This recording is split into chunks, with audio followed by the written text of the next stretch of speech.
दोस्तों, स्वागत है आप सभी का स्टडी विद अमन सिंह में। आज हम पढ़ने वाले हैं भूगोल के बाद भूगोल में देखेंगे आज हम ज्वार भाटा किसे कहते हैं, फिर देखेंगे ज्वार भाटा के लाभ कौन कौन से हैं, फिर ज्वार भाटा के प्रकार और फिर देखेंगे ज्वार भाटा का समय। यानी कि सबसे पहले हम देखेंगे ज्वार भाटा किसे कहते हैं, फिर देखेंगे ज्वार भाटा से मतलब कौन कौन से लाभ है, फिर देखेंगे ज्वार भाटा कितने प्रकार का होता है, फिर देखेंगे इसके आगे ज्वार भाटा का समय यानी कि कब कितने समय के बीच में ये आ सकता है उसके बारे में देखेंगे। तो सबसे पहले देखते हैं ज्वार भाटा किसे कहते हैं। अगर ज्वार की बात की जाए तो मतलब जब लहरें ऊपर उठती है तो उसे ज्वार कहते हैं, और फिर जब लहरें नीचे आती है तो उसको भाटा भाटा कहते हैं। यानी कि ये जो है वह सिंपल सा है। यानी कि ज्वार किसे कहते हैं, अगर ज्वार की बात की जाए तो यह जब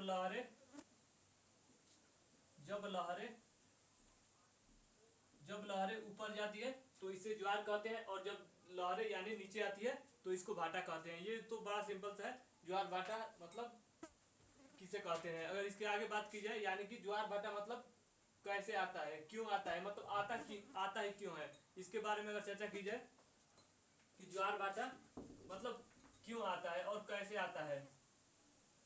अगर इसके बारे में बात की जाए कि ज्वार भाटा क्यों आता है और कैसे आता है तो सबसे पहले हम देखेंगे यानी कि ज्वार भाटा की उत्पत्ति के बारे में। यानी कि अगर बात की जाए ज्वार भाटा की उत्पत्ति समुद्री सतह से, यानी कि जैसे अगर बात की जाए ज्वार भाटा क्यों आता है तो यह जो है समुद्री सतह से ज्वार की उत्पत्ति, ज्वार भाटा की उत्पत्ति, ज्वार भाटा की उत्पत्ति,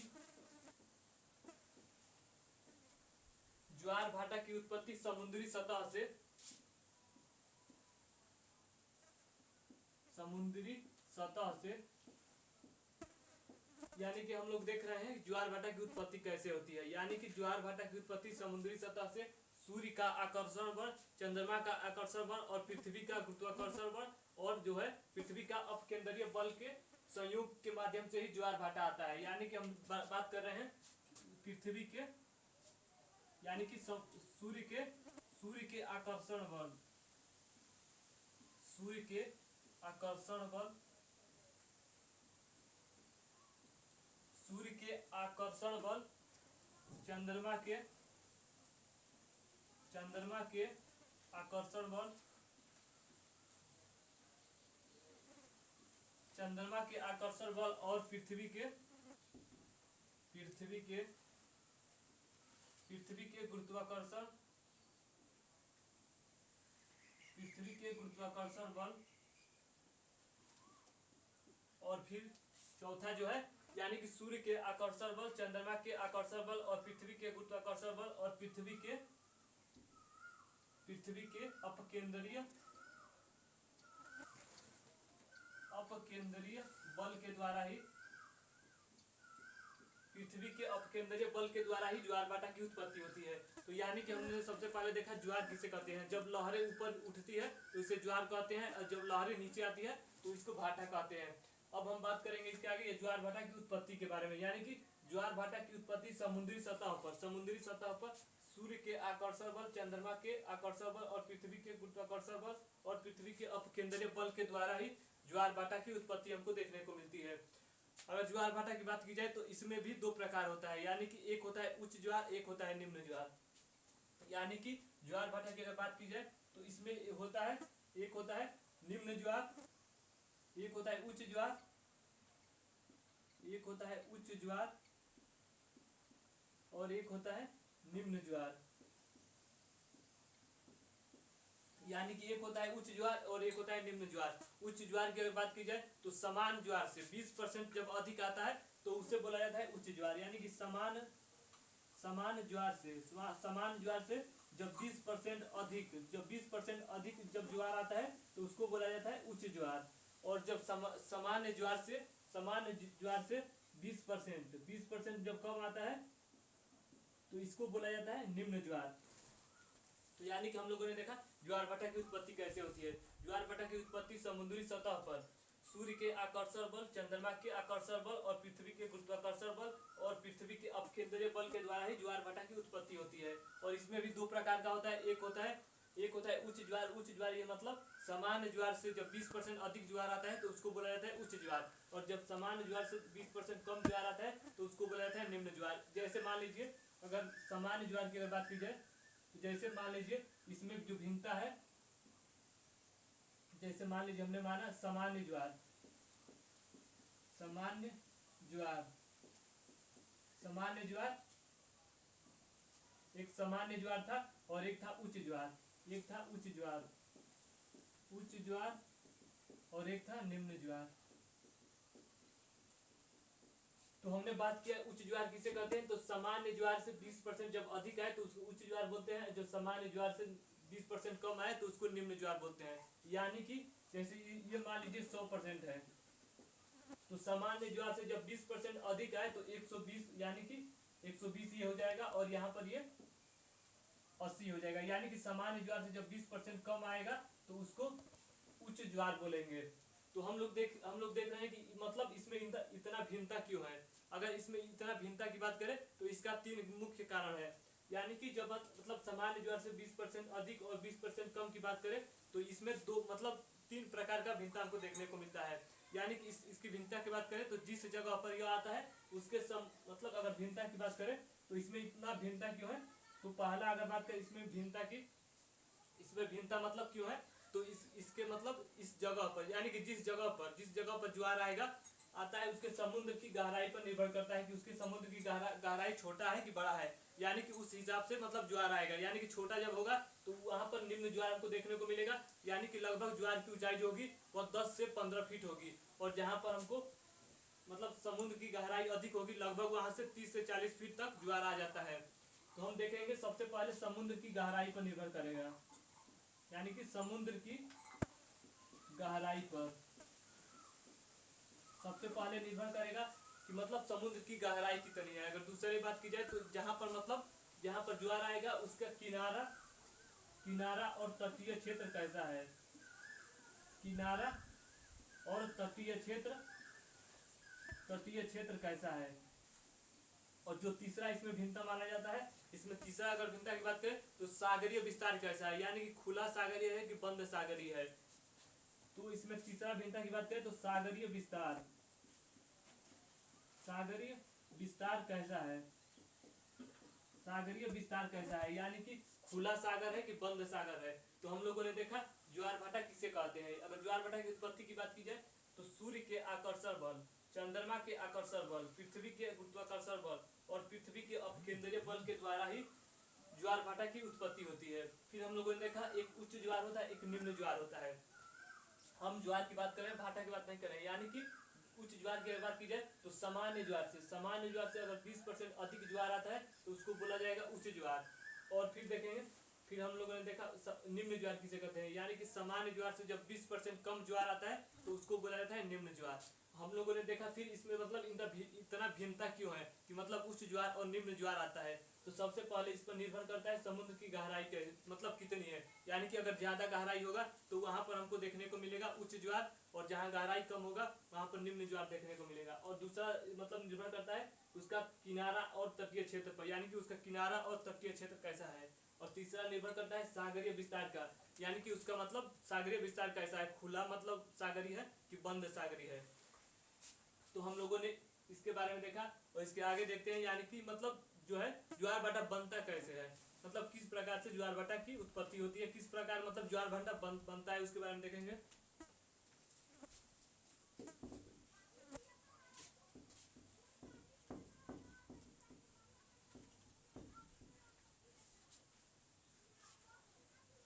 अगर बात की जाए ज्वार भाटा बनने की तो सबसे पहले ये मान लीजिए कि ज्वार भाटा का सबसे ज्यादा प्रभाव पड़ता है तो वो पड़ता है मतलब चंद्रमा पर। यानी कि ज्वार भाटा का सबसे ज्यादा प्रभाव पड़ता है चंद्रमा पर, ना कि सूर्य पर बनता, ना कि सूर्य की अपेक्षा चंद्रमा पर इसका ज्यादा प्रभाव पड़ता है। तो हम लोगों ने देखा सूर्य की अपेक्षा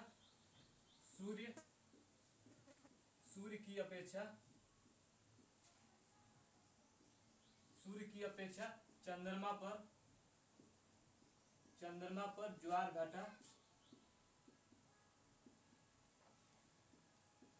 ज्वार भाटा का प्रभाव ज्यादा पड़ता है। यानी कि सूर्य की अपेक्षा चंद्रमा पर ज्वार भाटा के प्रभाव अधिक पड़ता है।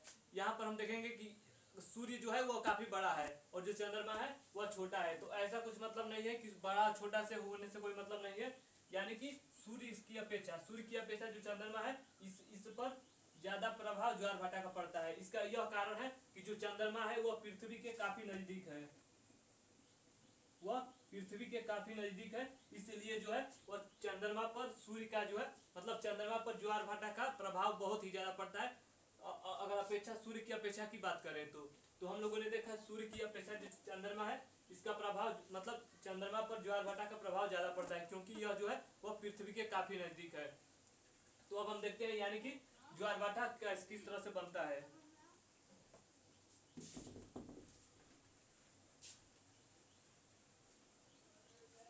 अगर ज्वार भाटा बनने की बात की जाए तो जैसे मान लीजिए सबसे पहले ये सूर्य है,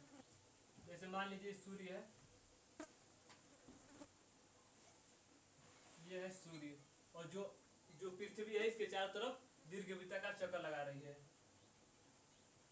पृथ्वी है वह इसके चारों तरफ दीर्घवृत्ताकार चक्कर लगा रही है।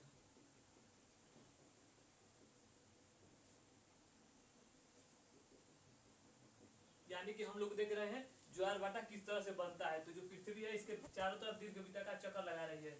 तो एक स्थिति यह होगी कि चंद्रमा जो होगा, यानी कि अगर स्थिति की बात करें तो पृथ्वी के चारों तरफ जो चंद्रमा है वह दीर्घवृत्ताकार इसके चक्कर लगा रहा है। तो एक स्थिति यह होगी कि एक बार चंद्रमा यहाँ पर आ जाएगा और एक स्थिति यह होगी कि चंद्रमा एक बार हमको यहाँ पर देखने को मिलेगा। यानी कि जो चंद्रमा है एक बार इस तरह से जब घूम कर यहाँ पर आएगी तो एक स्थिति यह देखने को मिलेगी और जो दूसरा स्थिति होगा वह यहाँ पर हमको देखने को मिलेगा। तो यानी कि इस प्रकार की जो प्रक्रिया होगी इसी तरह से ज्वार भाटा बनता है। तो सबसे पहले अगर हम बात करें यहाँ की, जैसे मान लीजिए यहाँ पर चंद्रमा आ जाएगा और एक स्थिति यहाँ पर चंद्रमा आ जाएगा। तो मतलब स्थिति क्या होगी, सबसे पहले मान लीजिए यहाँ पर जब सूर्य चंद्रमा और पृथ्वी, जब सूर्य चंद्रमा और पृथ्वी एक स्थिति यह हमको देखने को मिलेगी, यानी कि सूर्य चंद्रमा और पृथ्वी, और जो दूसरी स्थिति होगी सूर्य पृथ्वी और चंद्रमा, सूर्य पृथ्वी और चंद्रमा, यानी कि हमको यह स्थिति देखने को मिलेगी। यानी कि एक होगा सूर्य चंद्रमा पृथ्वी। जब इस स्थिति में यह दोनों आ जाएंगे, यानी कि सूर्य चंद्रमा पृथ्वी और सूर्य पृथ्वी चंद्रमा, तो इसी को हम लोगों ने पिछले क्लास में पढ़ा था। इसी को बोला जाता है सिजगी, यानी कि इसी को बोला जाता है सिजगी। अगर पूछा जाएगा सिजगी किसे कहते हैं, सिजगी, तो सूर्य चंद्रमा और पृथ्वी और फिर सूर्य पृथ्वी और चंद्रमा जब एक स्थिति में आ जाएंगे तो इसी को बोला जाता है सिजगी। तो यह हम बात कर रहे हैं कि ऐसी जब स्थिति होगी सूर्य चंद्रमा पृथ्वी, तो यह स्थिति होगी अमावस्या के दिन, यह स्थिति होगी अमावस्या के दिन और यह स्थिति होगी पूर्णिमा के दिन।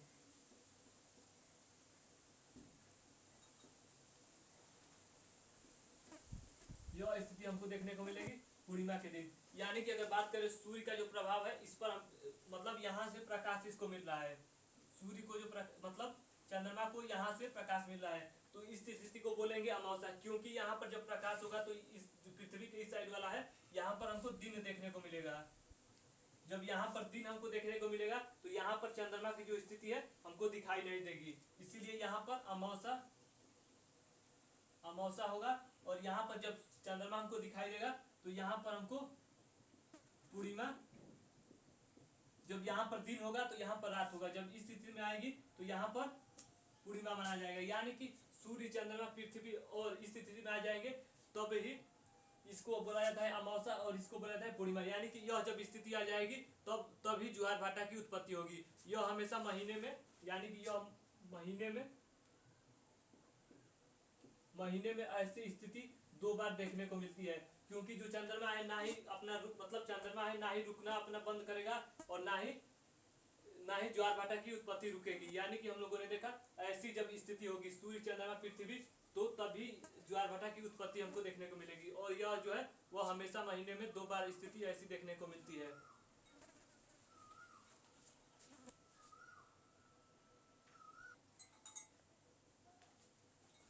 हमने देखा मतलब ज्वार भाटा की उत्पत्ति कैसे होती है। ये जो पढ़ रहे हैं यह है उच्च ज्वार, यह जो है यह है उच्च ज्वार। हमने देखा था कि एक उच्च ज्वार होता है और एक मतलब निम्न ज्वार होता है, यानी कि सामान्य ज्वार से जब 20% अधिक ज्वार आता है तो उसको बोला जाता है उच्च ज्वार। जो ज्वार भाटा की प्रक्रिया है वह फिक्स है कि वह अमावस्या को या पूर्णिमा को ही आएगी, यह बदल नहीं सकता, क्योंकि जो चंद्रमा है वह अपनी स्थिति ना ही चेंज करेगी, ना ही जो ज्वार भाटा की उत्पत्ति है वह रुकेगी। यानी कि यह फिक्स है कि ज्वार भाटा की उत्पत्ति अमावस्या या पूर्णिमा को ही होगी, जिसको हम बोलते हैं, इसको बोलेंगे यानी कि यह जो है यह उच्च ज्वार है। तो मतलब इसके आगे हम देखेंगे निम्न ज्वार मतलब किस स्थिति में आती है।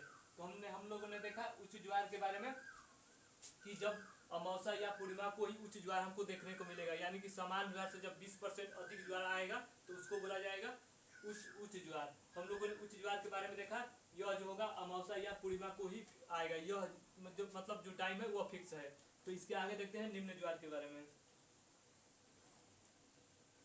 यानी कि इसके आगे बात करते हैं निम्न ज्वार की।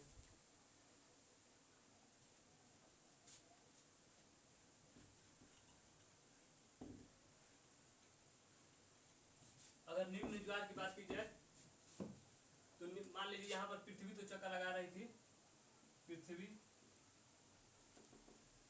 तो हमने देखा कि यहाँ पर दो स्थिति हमको देखने को मिली थी। एक मतलब चंद्रमा यहाँ पर आया था और एक चंद्रमा यहाँ पर आया था। हम लोगों ने दो स्थिति देखा। अगर चौथी की स्थिति की बात करें तो मान लीजिए यहाँ से चक्कर लगा रहा है तो एक स्थिति यानी कि चंद्रमा की यहाँ पर आएगी और एक स्थिति यहाँ पर आएगी। यानी कि कहने का मतलब यह है कि जब सूर्य पृथ्वी और चंद्रमा 90 डिग्री का कोण बनाती है, जब सूर्य चंद्रमा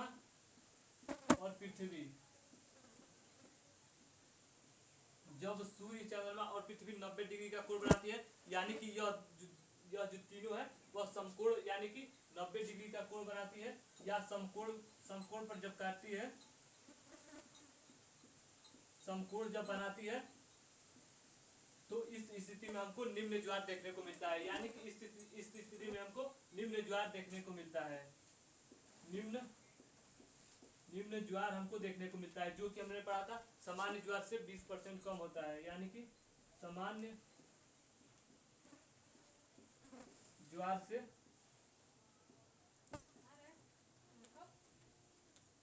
20% कम होता है।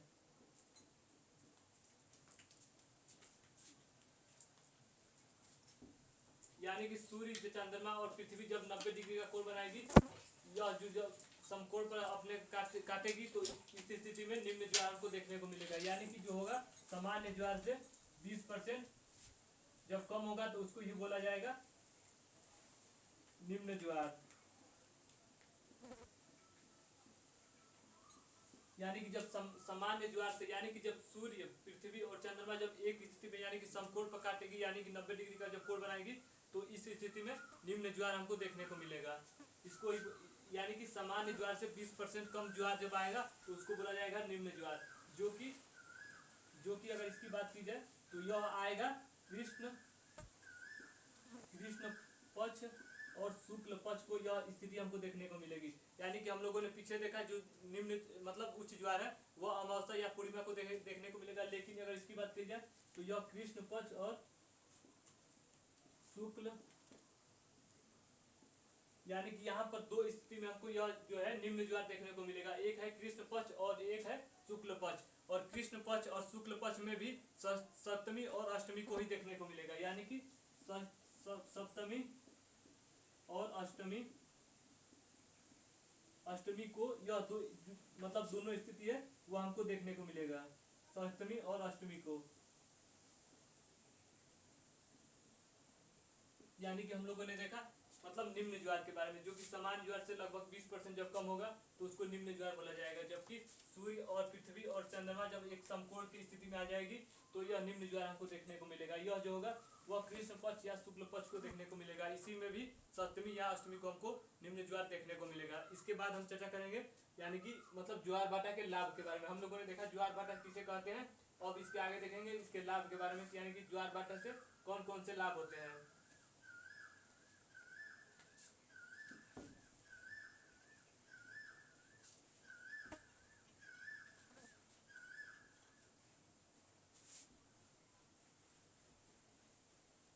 अगर ज्वार भाटा के लाभ के बारे में बात की जाए तो ज्वार भाटा से अधिकतर हमको लाभ ही देखने को मिलता है, क्योंकि यह जो प्रक्रिया है वह मतलब समुद्र में देखने को मिलती है, जिससे लोगों को मतलब नुकसान नहीं होता है। क्योंकि अगर यही जब समुद्र से बढ़कर किनारे पर आएगा तो मतलब कुछ हानि हमको देखने को मिलेगी, लेकिन यह जो स्थिति है वह समुद्र में हमको देखने को मिलता है। इस वजह से हमको लाभ की जो प्रक्रिया है वह ज्यादा देखने को मिलेगी।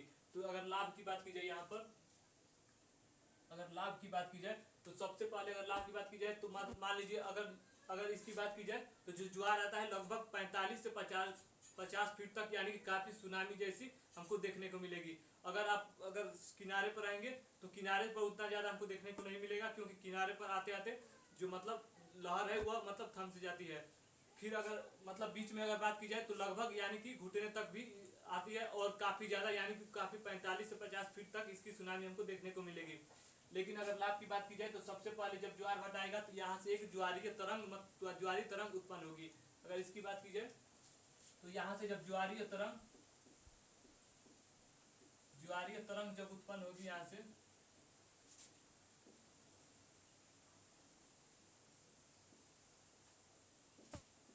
जब यहाँ से ज्वारीय तरंग उत्पन्न होगी तो लोगों ने सोचा कि जब यहाँ से ज्वारीय तरंग उत्पन्न हो रही है तो ऐसा किया जाए कि इसका मतलब लाभ उठाया जाए, यानी कि इससे हम लोग विद्युत उत्पादित कर लिया जाए। तो सबसे पहले लाभ के बारे में हम लोगों ने देखा, तो पहला ज्वारीय तरंग है। इससे जब ज्वारीय तरंग के रूप में आया तो लोगों ने इसको विद्युत तरंग के रूप में, विद्युत ऊर्जा के रूप में इसको मतलब बना लिया, यानी कि विद्युत ऊर्जा।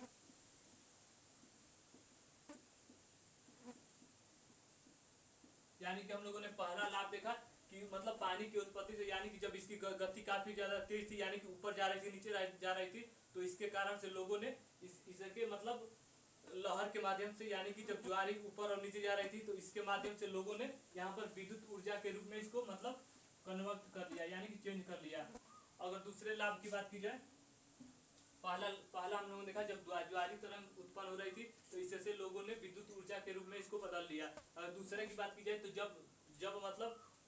जब ज्वार आती है, यानी कि जब समुद्र की मतलब लहरें आती है, तो जब समुद्र में जितने भी शंख और मोती रहते हैं तो वह किनारे के सामने यानी कि किनारे पर आ जाते हैं। तो हम लोग का दूसरा लाभ देखने को मिलेगा, यानी कि जितने भी मतलब समुद्र में हमको शंख और मोती मतलब है वह किनारे पर आ जाता है। यानी कि अगर दूसरे मतलब लाभ की बात की जाए तो हमको किनारे पर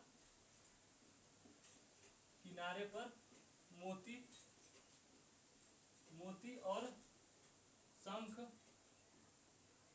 शंख देखने को मिलता है, यानी कि बिना समुद्र में गए हुए ही हमको मोती और समुद्र जैसी चीजें यानी कि किनारे पर मिल जाती है। तो हम देख रहे हैं ज्वार भाटा से लाभ के बारे में, यानी कि बिना मतलब समुद्र में गए हुए हमको मोती और शंख जैसी चीजें यानी कि किनारे पर ही मिल जा रही है। अगर तीसरे लाभ की बात की जाए तो लगभग यहाँ से यानी कि बिना मछुआरों को मछली मतलब मारे हुए किनारे पर, यानी कि जब ज्वार काफी तेजी से आती है तो किनारे आते आते थम जाती है, लेकिन जो मछली आती है वह किनारे पर आ जाती है। लेकिन जब यहाँ से किनारे से जब पानी फिर अंदर जाता है तो जो मछलियाँ होती है वह मतलब इनके साथ काफी तेजी रूप में नहीं जा पाती है, और जो किनारे पर आकर मछली मतलब यहीं पर रुक जाती है।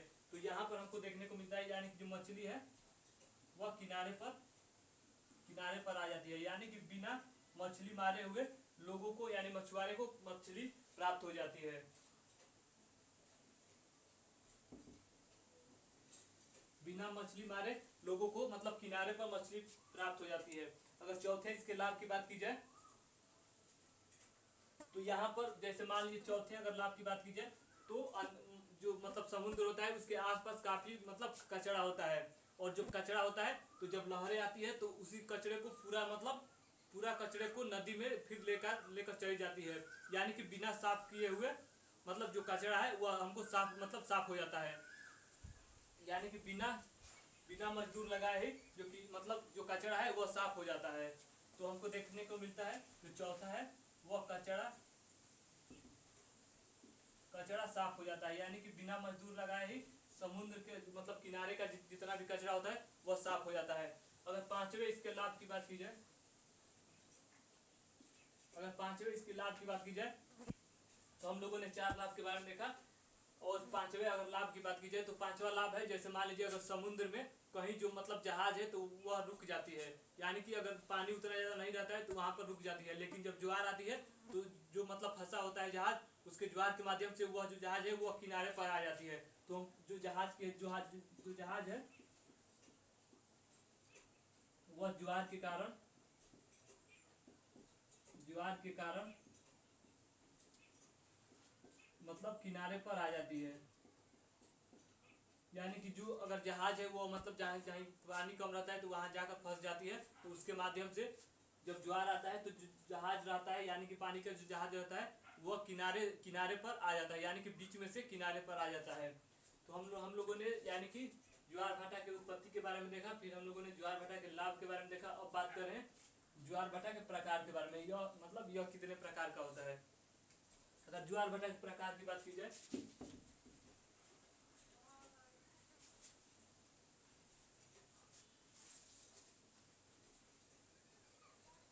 अगर ज्वार भाटा के प्रकार की बात की जाए तो इसका जो पहला प्रकार हमको देखने को मिलता है वह है अयन वृत्तीय ज्वार।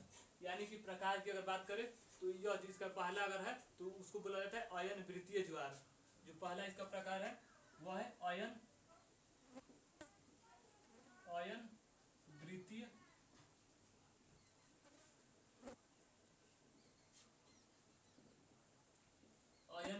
ज्वार। यानी कि जिस तरह से पृथ्वी उत्तरायण या दक्षिणायन होती है, उसी प्रकार जब चंद्रमा उत्तरायण या दक्षिणायन होता है तो यह स्थिति हमको देखने को मिलती है। यानी कि पृथ्वी मतलब सूर्य जो है वह उत्तरायण दक्षिणायन नहीं होता है, लेकिन उसके मतलब बोलने का एक टर्म है कि मतलब सूर्य जो है वह उत्तरायण या दक्षिणायन होता है, लेकिन असल में होता है पृथ्वी। यानी कि पृथ्वी ही है जो मतलब सूर्य के चारों तरफ दीर्घवृत्ताकार चक्कर लगाती है, तो वही मतलब पृथ्वी ही उत्तरायण या दक्षिणायन होती है, लेकिन बोलने का टर्म है कि मतलब सूर्य जो है वह उत्तरायण या दक्षिणायन होता है। उसी तरह से जब चंद्रमा उत्तरायण या दक्षिणायन होता है, यानी कि उसी तरह से जब चंद्रमा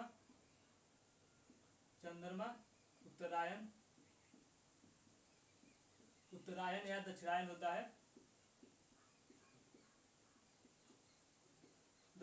होता है, यानी कि कहने का मतलब यह है कि जब चंद्रमा कर्क रेखा की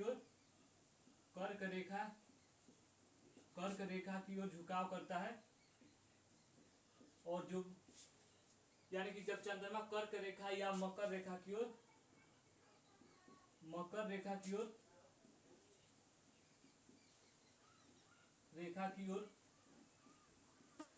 झुकाव करता है तो इसी को बुलाया जाता है अयन वृत्तीय। तब हमको देखने को मिलता है अयन वृत्तीय ज्वार। यानी कि जब चंद्रमा जो है वह कर्क रेखा या मकर रेखा की ओर झुकाव करता है, यानी कि उस तरफ से जब झुकता है तब हमको देखने को मिलता है अयन वृत्तीय ज्वार। यानी कि ये जो है बड़ा सिंपल है, जब चंद्रमा कर्क रेखा या मकर रेखा की ओर झुकाव करता है तो उसको बोला जाता है अयन वृत्तीय ज्वार। और दूसरा अगर बात करें, यानी कि हम लोगों ने देखा पहला मतलब ज्वार के प्रकार के बारे में, पहला जो है अयन वृत्तीय ज्वार। जब चंद्रमा कर्क रेखा या मकर रेखा की ओर झुकाव करता है तो उसको बोला जाता है अयन वृत्तीय ज्वार।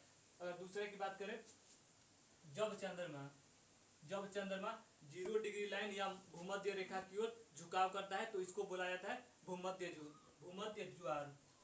यानी कि जब चंद्रमा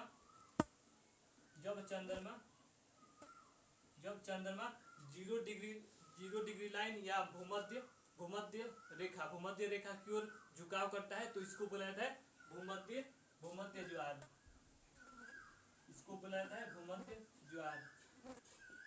तो हम लोगों ने दो ज्वार के बारे में देखा। जो पहला है अयन वृत्तीय ज्वार, यानी कि जब चंद्रमा कर्क रेखा या मकर रेखा की ओर झुकाव करता है तो इसको बोला जाता है अयन वृत्तीय ज्वार। और जो दूसरा है भूमध्य ज्वार, यानी कि जब चंद्रमा 0 डिग्री लाइन या भूमध्य रेखा दोनों एक ही है, भूमध्य रेखा की ओर झुकाव करता है तो इसको बोला जाता है भूमध्य ज्वार। और तीसरे की बात की जाए, यानी कि हम लोगों ने दो चीज के बारे में देखा, अयन वृत्ति और मतलब इसके भूमध्य ज्वार के बारे में। अगर तीसरे ज्वार की बात की जाए तो जिस तरह से जो है पृथ्वी है सूर्य के चारों तरफ दीर्घवृत्ताकार चक्कर लगाती है, तो एक स्थिति यह बनती है कि वह सूर्य के काफी नजदीक आ जाता है, तो उसको उपसौर या अपसौर, जिस तरह से उपसौर और अपसौर होता है उसी तरह से इसमें भी होता है। एक होता है उपभू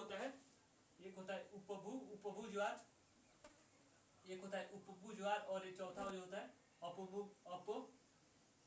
अपभू ज्वार।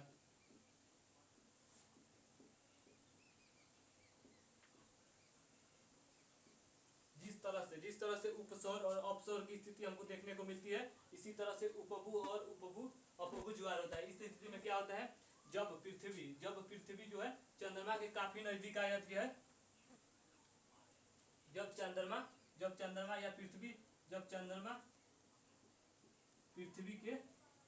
चंद्रमा पृथ्वी के काफी नजदीक आ जाती है, तो इसको बोला जाता है उपभू ज्वार। तब हमको देखने को मिलता है उपभू ज्वार, हमको देखने को मिलता है। अगर अपभू ज्वार की बात की जाए, जब चंद्रमा पृथ्वी के काफी दूर होता है, तब हमको देखने को मिलता है अपभू ज्वार। जैसे मान लीजिए ये पृथ्वी है, जैसे मान लीजिए यह है पृथ्वी, तो जो चंद्रमा है इसके दीर्घवृत्ताकार चक्कर लगा रहा है, तो यानी कि एक स्थिति यह होगी कि यह चंद्रमा जो है इसके नजदीक आ जाएगा, और एक स्थिति यह होगी यह इसके आकर दूर मतलब खड़ा हो जाएगा। तो इस स्थिति में हमको देखने को मिलता है उपभू ज्वार आता है, और इस स्थिति में अपभू ज्वार आता है। तो हम लोगों ने देखा अयन वृत्तीय ज्वार किसे कहते हैं, तो फिर हम लोगों ने देखा भूमध्य ज्वार किसे कहते हैं, फिर उपभू ज्वार के बारे में देखा, फिर अपभू ज्वार के बारे में देखा, और इसके आगे देखते हैं दैनिक ज्वार के बारे में, यानी कि दैनिक ज्वार किसे कहते हैं। यानी कि हम लोगों ने चार ज्वार के प्रकार के बारे में देखा। अगर पांचवें की बात की जाए तो एक होता है दैनिक ज्वार, यानी कि एक दिन में अगर 2 ज्वार आए तो उसको बोला जाता है दैनिक ज्वार, यानी कि दैनिक ज्वार। अगर दैनिक ज्वार की बात की जाए तो एक दिन में जब 2 ज्वार आए तो इसको बोला जाता है दैनिक ज्वार, यानी कि एक दिन में जब दो ज्वार आए तो उसको बोला जाता है दैनिक ज्वार। एक होता है 2 ज्वार में एक उच्च ज्वार और एक निम्न ज्वार जब आए तो इसको बोला जाता है दैनिक ज्वार। और इसके आगे अगर बात की जाए छवें प्रकार की, तो एक होता है अर्धदैनिक ज्वार, यानी कि जब दिन होता है वो आधा हो जाता है। जो छवा है वह है अर्धदैनिक ज्वार। इस स्थिति में क्या होती है, एक दिन में जब ज्वार मतलब 4 ज्वार आए, 2 उच्च ज्वार और 2 निम्न ज्वार, तो उसको बोला जाता है अर्धदैनिक ज्वार। यानी कि एक दिन में जब 4 ज्वार आए, 2 उच्च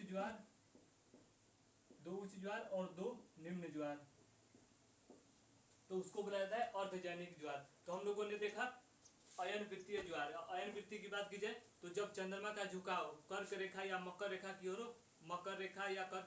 हो, तो इसको बोला जाता है अयन वृत्तीय ज्वार। और फिर हम लोग ने देखा भूमध्य ज्वार, यानी कि जब चंद्रमा का झुकाव 0 डिग्री लाइन या भूमध्य रेखा की ओर हो, तो इसको बोला जाता है भूमध्य ज्वार। अगर उपभू की बात की जाए तो जब चंद्रमा पृथ्वी के मतलब नजदीक आ जाएगा, तो इस स्थिति में उपभू ज्वार आएगा। और अपभू की बात की जाए तो जब चंद्रमा पृथ्वी के मतलब दूर वाले स्थिति में होगा, तो उसको बोला जाएगा अपभू ज्वार। फिर हम लोगों ने देखा पांचवें के बारे में दैनिक ज्वार। जब एक दिन में 2 ज्वार आए तो उसको दैनिक ज्वार बोलेंगे। 2 ज्वार में एक उच्च ज्वार होगा, एक निम्न ज्वार होगा। अगर अर्धदैनिक की बात करें तो एक दिन में जब 4 ज्वार आए, 2 उच्च ज्वार और 2 निम्न ज्वार, तो उसको बोला जाएगा अर्धदैनिक ज्वार। अगर इसके आगे बात करें सातवें ज्वार के बारे में, तो 7वां जो ज्वार है वह है मिश्रित ज्वार। मिश्रित ज्वार, अगर इसकी बात की जाए मिश्रित ज्वार की, तो मतलब ज्वार है वो मतलब ज्वार की जो ऊंचाई हो वो अलग अलग हो, यानी कि भिन्न प्रकार का जब ज्वार हो, इसकी ऊंचाई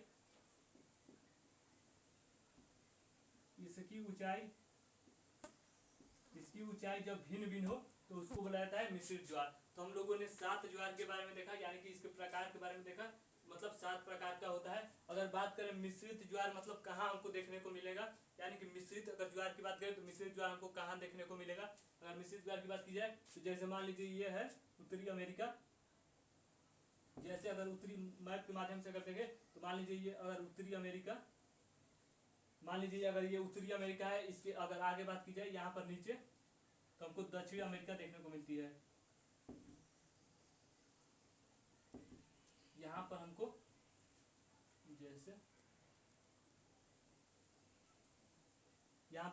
मान लीजिए उत्तरी अमेरिका है और ये दक्षिणी अमेरिका। ये उत्तरी उत्तरी अमेरिका, ये दक्षिण अमेरिका। अगर मिश्रित ज्वार की बात की जाए तो उत्तरी अमेरिका का पश्चिमी साइड यानी कि उत्तरी अमेरिका का ये तो पूरब साइड हो जाएगा। अगर इसकी बात करें पश्चिमी साइड की ये वाला क्षेत्र में हमको मिश्रित ज्वार देखने को मिलेगा, यानी कि उत्तरी अमेरिका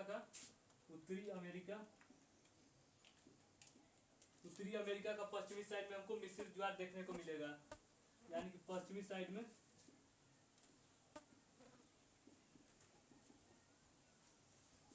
उत्तरी अमेरिका का पश्चिमी साइड में हमको उत्तरी ज्वार देखने को मिलेगा। यानी कि हम लोगों ने देखा सात ज्वार के बारे में। एक जो पहला था अयन वृत्तीय ज्वार, दूसरा था भूमध्य ज्वार, और तीसरा था उपभू ज्वार, और चौथा था अपभू ज्वार, और चौथा था दैनिक ज्वार, और फिर हम लोगों ने देखा अर्ध दैनिक ज्वार, और फिर देखा मिश्रित ज्वार के बारे में। तो मिश्रित ज्वार की बात की जाए तो यह हमको देखने को मिलेगा उत्तरी अमेरिका का पश्चिमी साइड में, यानी कि इधर साइड प्रशांत महासागर के अलग अलग द्वीप है, यहाँ हमको देखने को मिलेगा। यानी कि उत्तरी अमेरिका का पश्चिमी साइड में हमको मिश्रित ज्वार देखने को मिलेगा। अगर बात की जाए सबसे बड़ा ज्वार कहाँ हमको देखने को मिलेगा, तो सबसे बड़ा अगर ज्वार की बात की जाए तो वो हमको देखने को मिलेगा यानी कि उत्तरी अमेरिका का पूर्वी साइड में, यानी कि इस वाले साइड में हमको सबसे बड़ा ज्वार देखने को मिलेगा, जिसकी लंबाई लगभग 40 से 45 फीट होगी, यानी कि 10 से 15 मीटर हमको देखने को मिलेगा। यानी कि सबसे अगर बड़ा ज्वार की बात की जाए तो वह मिलेगा हमको उत्तरी अमेरिका का पूर्वी साइड में, यानी कि अगर इसको बोल सकते हैं फंडी की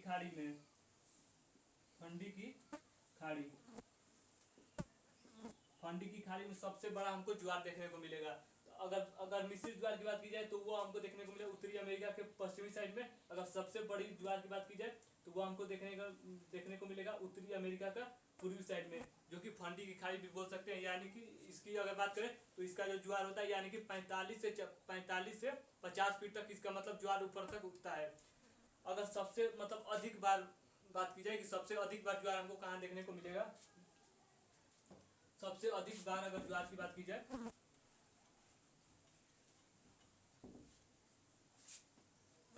साउथ, अगर हेमिल्टन की बात की जाए साउथ हेम्पटन, अगर साउथ हेम्पटन की बात की जाए जो कि इंग्लैंड में पड़ता है, अगर साउथ हेम्पटन की बात की जाए तो यहाँ पर हमको एक दिन में, ऐसे तो एक दिन में 2 ज्वार आता है, लेकिन यहाँ पर हमको एक दिन में 4 ज्वार देखने को मिलता है। यहाँ पर हमको एक दिन में यहाँ पर हमको 4 बार ज्वार हमको देखने को मिलता है। यानी कि अगर साउथ हेम्पटन की बात की जाए तो जो कि इंग्लैंड में पड़ता है, यहाँ पर हमको 4 बार, यानी कि एक दिन में हमको 4 बार, यहाँ पर एक दिन में 4 बार ज्वार हमको देखने को मिलता है, जो कि 2 बार इंग्लिश चैनल के माध्यम से आता है, और 2 बार उत्तरी सागर जो पड़ता है इंग्लैंड में, उत्तरी सागर के कारण आता है। यानी कि हम लोगों ने देखा सबसे पहले इसके बारे में मिश्रित ज्वार की बात की जाए तो वह जो पड़ता है उत्तरी अमेरिका का पश्चिमी साइड में हमको मिश्रित ज्वार देखने को मिलता है, और पूर्वी साइड में बात की जाए यानी कि फंडी की खाड़ी में तो सबसे बड़ा ज्वार हमको देखने को मिलता है, जो कि 40 से 45 फीट लंबा होता है। अगर फिर हम लोगों ने देखा सबसे अधिक बार कहाँ ज्वार आता है तो साउथ हेम्पटन का इंग्लैंड में जो है, यहाँ पर एक दिन में 4 ज्वार हमको देखने को मिलता है, जो कि 2 बार इंग्लिश चैनल के माध्यम से आता है और 2 बार उत्तरी सागर के माध्यम से आता है। अगर इसके आगे बात की जाए यानी कि जैसे मान लीजिए अगर चंद्रमा का प्रभाव पृथ्वी पर पड़ रहा है, यानी कि जब ज्वार भाटा आता है तो ऐसी स्थिति में पृथ्वी जो है वो क्या करती है, यानी कि अगर मान लीजिए कोई व्यक्ति है, यानी कि हम लोगों ने इस स्थिति में देखा था कि यहाँ पर जब पृथ्वी थी, जैसे इसके आगे देखते हैं, मान लीजिए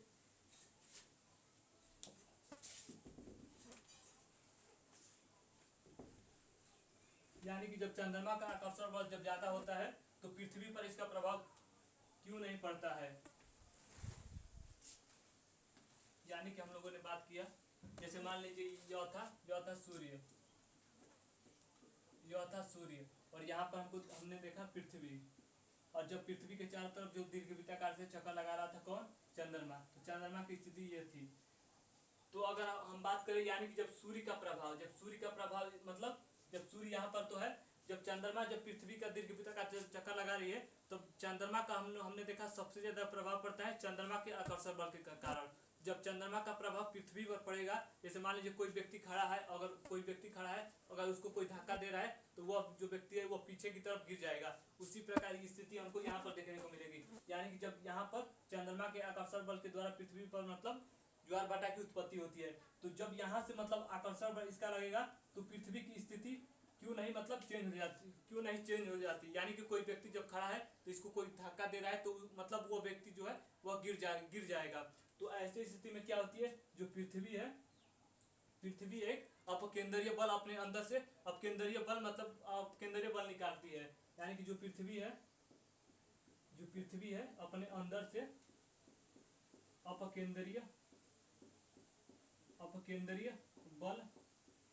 अपकेंद्रीय बल निकालती है। और यहाँ पर चंद्रमा जो है वो अपने अंदर से अपने अंदर से आकर्षण बल निकाल रहा है, आकर्षण बल के कारण से इसको धक्का दे रहा है।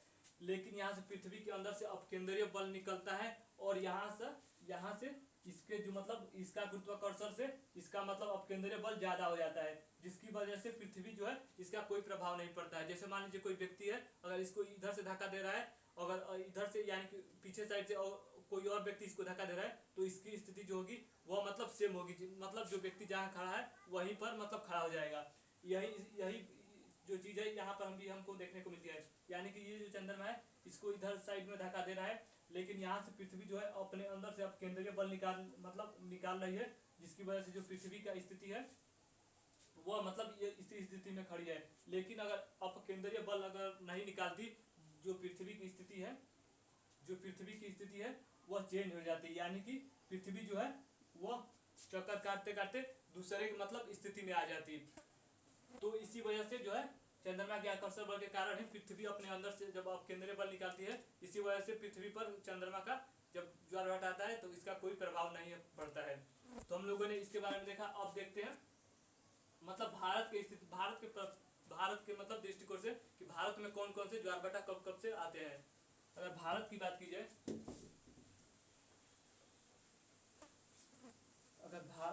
जाए, तो भारत में गुजरात का भारत का जो ये वाला साइड है, यानी कि गुजरात वाला, यानी कि ओखा वाला, यहाँ पर हमको जो गुजरात का ये ओखा वाला क्षेत्र है, यहाँ पर भी हमको जो ज्वार भाटा आता है यहाँ पर भी हमको देखने को मिलता है, जो कि यहाँ पर काफी छोटा ज्वार भाटा आता है, जो कि लगभग 3 से 8 फीट तक ही यहाँ पर हमको देखने को मिलता है। और उधर हम लोगों ने देखा फंडी की खाड़ी में लगभग 45 से 50 फीट तक मतलब ज्वार भाटा आ सकता है। लेकिन हम लोगों ने यहाँ देखा ओखा वाला क्षेत्र में, जो कि गुजरात में पड़ता है, जो कि यहाँ पर 3 से 8 फीट तक ही ज्वार भाटा आता है। अगर इसके समय की बात की जाए, यानी कि हम लोगों ने देखा ज्वार भाटा की उत्पत्ति के बारे में, लाभ के बारे में देखा, फिर इसके प्रकार के बारे में देखा, लगभग 7 प्रकार था। और इसके समय की अगर बात करते हैं,